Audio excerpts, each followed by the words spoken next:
A very good evening to all of you, ladies and gentlemen. You are all by now familiar with the brutality and the dastardly manner in which 26 innocent lives were prematurely terminated at Pahlegam on the 22nd of April.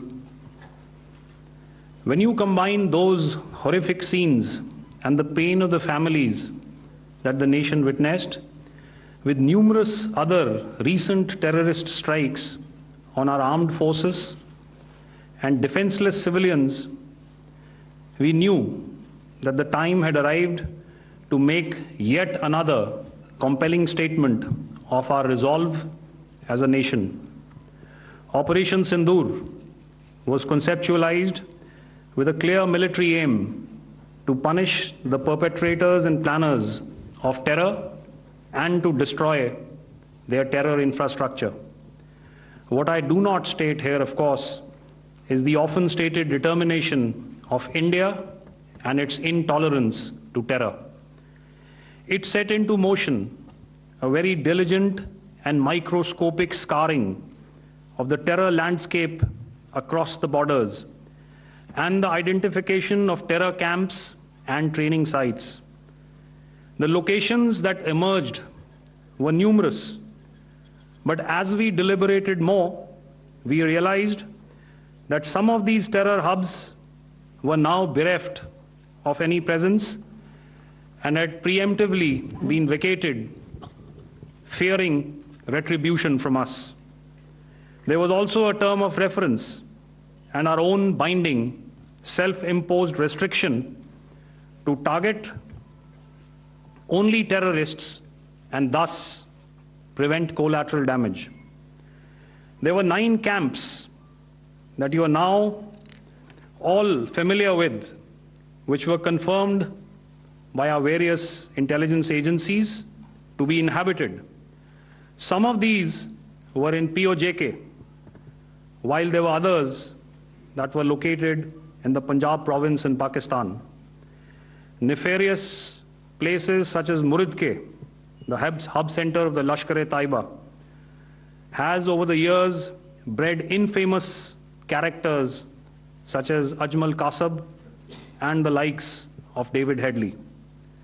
What followed was a careful scrutiny of each of these sinister locations, their layout, configuration, even the type of construction in each structure, and the terrain obtained around these.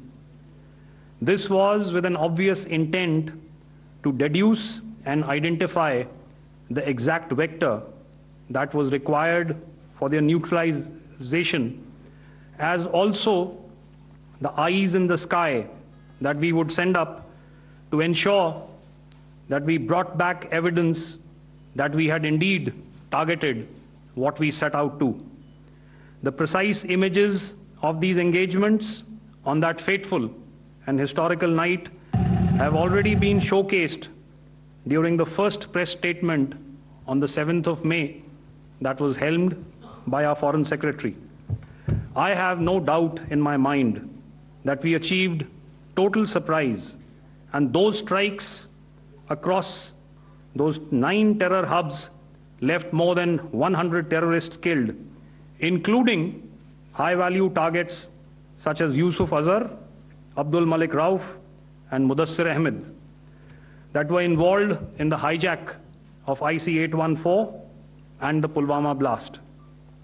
The line of control was also violated soon after by Pakistan, and the erratic and rattled response of our enemy was apparent from the number of civilians, inhabited villages, and religious sites such as Gurudwaras that were unfortunately hit by them, leading to a sad loss of lives. The Indian Air Force played a major part in these strikes by engaging some of these camps, and the Indian Navy provided wherewithal in terms of precision munitions.